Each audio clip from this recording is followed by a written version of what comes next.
Hey John, I'm writing to you from Croatia. I have a mini poodle named Molly. In 3 days, she'll be exactly 5 months old. She hasn't been spayed yet. I live in an apartment on the first floor. When I first got her, I trained her to use puppy pads when she couldn't hold it, thinking that gradually, while teaching her to potty outside, she would stop using them.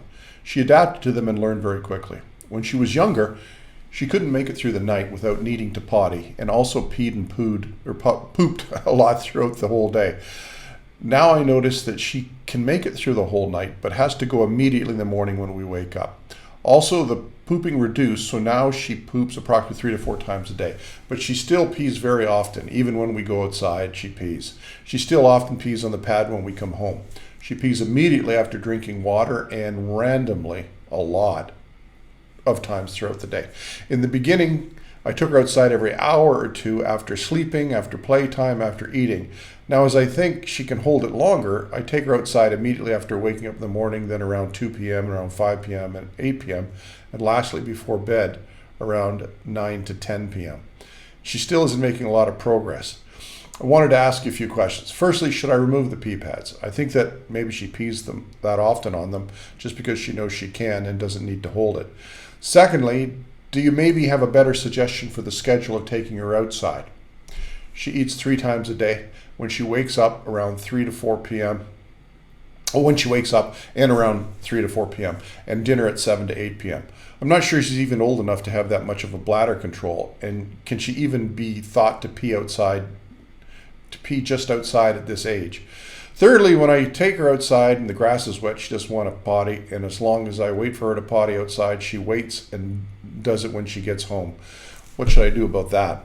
And the last question is, what's the best way to transition her from pads to just the outside in the least painful and quickest possible way? Thank you. That's MG in Croatia. House training is something you want to get right. You want to get it right early. It's hard to break habits once they start once they get off track. And this is something that, I wish breeders would spend a little bit more time on. I know some breeders, probably the best I've ever run into, and their pups, if they leave, 7.5, 8 weeks of age to their new homes, they're already house trained. They do, or at least they got a good jump on it. House trained as you can be at that age.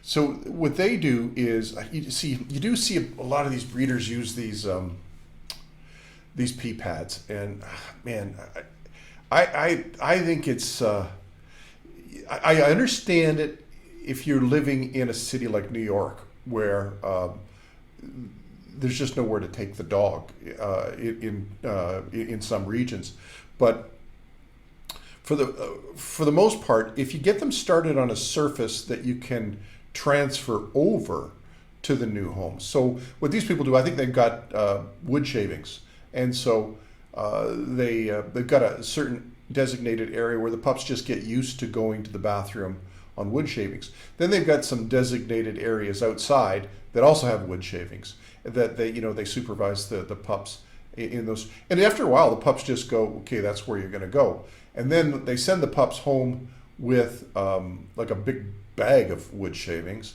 And in time, like I section off, like I don't like to see landmines all over the yard. So I always like to encourage clients to train their dogs to go in a specific area. So you set up a specific area and spread some wood shavings there.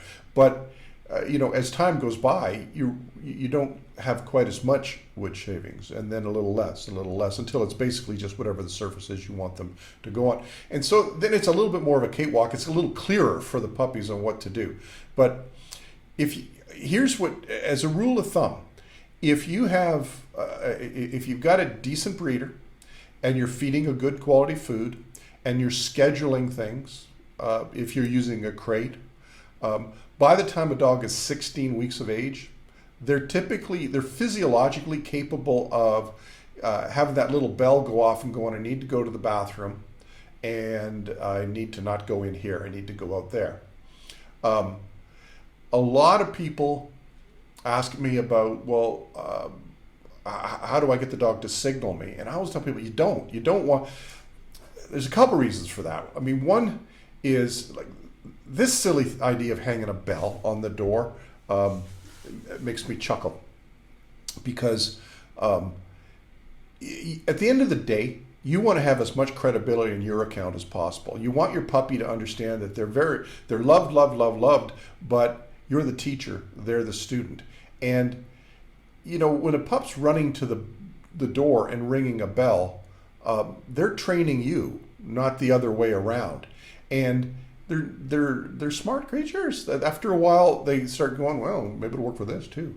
And they've got you, jumping to, oh, let him out. I just had him out. Yeah, but he's ringing the bell. Well, we don't want him to go. Let him out. And so next thing you know, you're instead of a dog going to the bathroom within a half an hour of you waking up in the morning, and a half an hour of you coming home and from work, and a half an hour before you go to bed, you've got a dog going out 10, 15 times in a day. So I do try and schedule it, and I don't teach the pups that they signal me. That's especially important. Like I said, 16 weeks is those are daytime hours. Nighttime hours, usually by the time a pup is 10 weeks of age, they're physiologically capable of sleeping through the night. Most, it seems, in my client base, most well before that. Where that goes south is the same thing where the pup, it starts to get uncomfortable in the night and starts to vocalize, and then people get up and let the dog out. Well, the dog's also learning, instead of ringing a bell, it's using its voice, bark, bark, bark. And that they just start playing that game. They never learn to settle. So what I suggest to people is, well, it's a new pup. Let's say you set your alarm for, 4 hours after you go to bed. Ding, and you wake up, you say, up you go, we're going to the bathroom. We don't need to go yet. Well, it sucks to be you. You're not waking me up. You take the pup out. And when you get 3 days in a row where, the pup, because we don't want the pup to be uncomfortable. They may need to go, but you want to get ahead of it so they don't pick up that bad habit. And you're getting up anyway. You might as well be the person doing the triggering. And then you just start to extend the alarm till it's a normal time of the morning. So in this letter, the person's writing that they live in an apartment on the first floor. So I don't know why they even went to a puppy pad in the first place. I mean, I guess it kind of depends on the layout. It's hard for me to visualize, but if you can avoid it, avoid it. When she was younger, she could make it through the night. Okay, well, that's normal. 10 weeks, like I said. By the time they're 10 weeks, if you do your job, they should be fine. You just set your alarm, and then you set it a little bit later. But I always aim for 3 days in a row of success. I also, I crate train, so I usually would have the crate right beside the bed at that stage of the puppy's development, because it does help imprint the crate as being a den. That's associated with you as opposed to only being separated from you. Okay, vocalization, I got that. Just checking my notes here. The poopage, she now poops about 3 to 4 times a day. So that sounds pretty normal. Like, again, like our own children, when they're really young, their digestive systems take a little while to learn how to handle the things we're throwing at them. So that can impact, but that sounds about on track. You want to look at the quality of the food you're feeding. I've got a good YouTube video on picking a food with lots of tips on that you wouldn't even think to consider when you're making that long-term decision as to what food. But there are foods that are balanced in a way that are considered nutritious, but the amount of grain in them, for instance, is ratio-wise is so high that the dog will literally have to eat 2 to 3 times as much as a dog balanced in another way where it's more natural protein. And so the dog's going to have to go to the bathroom 2 to 3 times as much as well. So that's always a factor to look at. Now then the writer says she isn't making a lot of progress, and sounded to me like she is making progress, so I must be missing something. But if I'm going to take a guess, it sounds like it's this pee pad peeing thing and the frequency of it. So should I remove the pee pads? No. Like it's always better to not do anything cold turkey with a dog. What I would do is I would start to move the pee pads towards the entry departure region of the home where you're going to take the pup out to the bathroom. And as time went on, I would be cutting down the size of those pee pads smaller and smaller and smaller.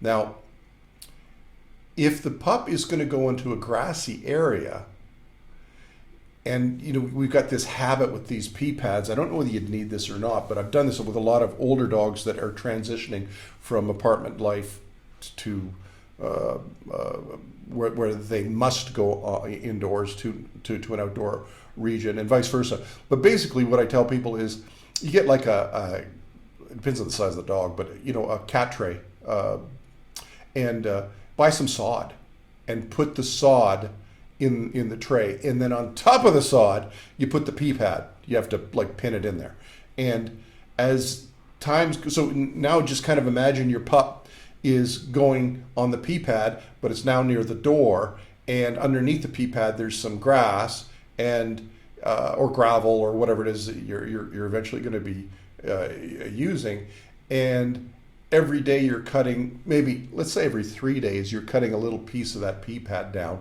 until basically the pup is going on grass. So you ease them into the change, because house training, you don't want to make sudden changes. So that's how I would wean away from them, just gradually. Better suggestion with schedule taken or outside. Now, here's how I do it with pups is I have a chart. In fact, anybody who wants it, I can send you my cheat sheet on house training, and it's for pups. It works really, really well. Or I've got a book on how to do it if your dog is really bad. But typically, pups, the cheat sheet will work. So it's got a chart, and what you do is you have to do your part. I always have, if I've got a pup, it's dragging a leash around. If the dog can't be caught, the dog can't be taught. So I don't want the pup, going off into another room during this critical time of their lives and having a pee, and then me wandering in there and going, oh, geez, I wish I was there to chastise you because you went pee in front of me, as opposed to after the fact. It's my fault, it's not the pup's fault. But I want to get ahead of it so the pup doesn't need to go, where it's not like I got to go ring the bell, or why does he not notice, like my mother would notice that I need to go to the bathroom. So I take the human element out of it. I set my watch. Okay, I'm going to take you out every hour. I'm making up an hour because I don't know where everybody's starting with their pup on what. So you pick a reasonable amount of time where I know my puppy can hold it that long. Then so let's stick with an hour. And I just every day at the end of the day I go, look, no accidents. We had an accident. All right, which is not that it's not unusual in the early stages. Like that. You bring the puppy home, sleep through the night by 10 weeks, 10 to 16 weeks of age. 16 weeks of age, we should be house trained if we start early and we've got all our ducks in a row. But between 10 and 16 weeks, think of your puppy as not being uncooperative, but being that little boy or girl who's playing Xbox and they're really in the zone, but they're at that age where they're being toilet trained, and maybe they are just distracted enough or not prioritizing enough just yet. But once they get to a certain point, they overcome that. Pups are like that between that 10 and 16 weeks. So I like to take, and which is why you don't wait for them to say, mother, I believe I need to go to the bathroom. It's moms and dads going, come on, let's go, turn that off, pause it, let's go to the bathroom. I don't need to go. Well, it sucks to be you. Sit there for a little bit. There we go. And you're just trying to catch and look, I didn't need to go. Well, right you are. Okay, where you go. Ding. A little later it's time to go it again. And when you get more hits than misses, you start to end up with you start to pick up good habits. So on the chart, basically, I'm looking for 3 days in a row where there's no like I haven't had any accidents. So I go, okay, well, my puppy can hold it for at least that long. Now I can increase it a little bit. And so it's sort of reverse weaning where you're just increasing the amount of time. Usually by the time they're 16 weeks of age, you're exactly where you want to be, 3 times a day. It's not like rushed either. Now the wet grass, that's going to be a problem. So you don't ask her to go on the wet grass.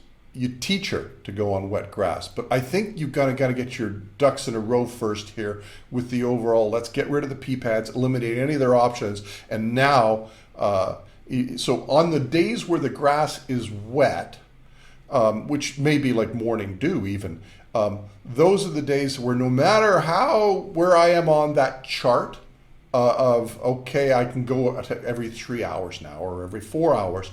But on those, I increase my level of supervision, dragging the leash around, where are you going, get back in here.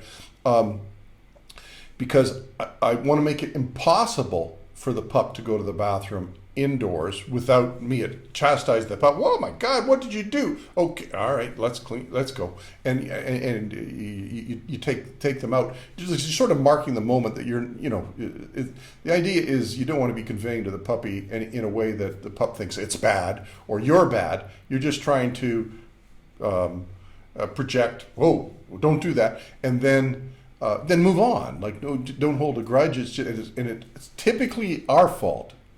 So it's because we didn't respond when our watch went off and said out we go. So you'll have to increase but basically what I'm saying is you're making it impossible for that pup to go to the bathroom indoors, and only possible even though the grass is wet.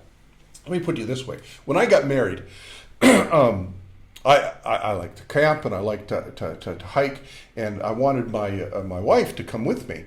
And her response to me was, in the areas that you go camping, in the bathroom, how much porcelain will I expect to find in a bathroom in a camping region? And I said, well, we don't call them bathrooms, we just call them the pee bush. And she just have a good time. So if you're not used to doing something, or you don't want to, generally you don't unless you've got no choice. So if eventually you'll rewire if you've got no choice. But if you want to break that particular phobia, then it's basically, look, maybe you don't like it, but nothing bad's going to happen. This is the way we do things. So yeah, most dogs will work through that. Again, it's not even an issue if you start things off the right way, because early stages of good breeding is getting the pups used to getting their feet wet and stuff, where they don't even notice it. I think in one of my podcasts there's a bit about using wading pools and with pups, and just sort of damp, but some kibble to play with, and eat, and then eventually a little bit more, and then other kibbles floating, and just ease them into it. But again, most people are being subjected to breeders who are basically, it's an income stream for them. I think most breeders are sadly puppy mills with better living conditions. They're nice enough people and stuff, but they don't do a lot of this early crate imprinting and house training imprinting and critical imprinting for urban life, and as a result, they're just leaving it longer and longer, and then people who are first-time dog owners end up having to unravel this mess and get the dogs back on track. So if you're looking for the house training cheat sheet, send me an email and I'll send you that sheet and some additional tips. Hopefully somebody found that helpful out there. If you've got any questions, let me know. You can put them in the comments or write me by email. I have a postscript here. I almost forgot this, and I had it in my notes too. With pups, particularly females, it can happen with males as well. One thing to kind of add to your checklist as a possibility is a UTI, urinary tract infection. I don't think that's what's going on with this particular letter, but because it's usually they don't even make it to the pee pad. It's just lots of spontaneous little pees. They get caught off guard and then they just move on their merry way. So, but that would be something that I would be checking. You always, when you're house training, you want to make sure the pup's in good health, and that would be my number one thing. Anytime your house training is on track and then suddenly takes some back steps as far as urination, that's usually what's behind it. If it's defecation, it could be stress and related to separation anxiety, and that's a whole other video. But anyway, don't forget possibility of UTIs. If you find that any of the many free resources I provide companion dog owners via the Ask the Dog Guy YouTube channel or website have informed you, saved you time, and perhaps even saved you a little money, please buy me a coffee. Alternatively, you can also become a monthly sponsor, which will go a long way to spreading the word about science and common sense in the companion dog training world. You can find details in the notes. Many thanks.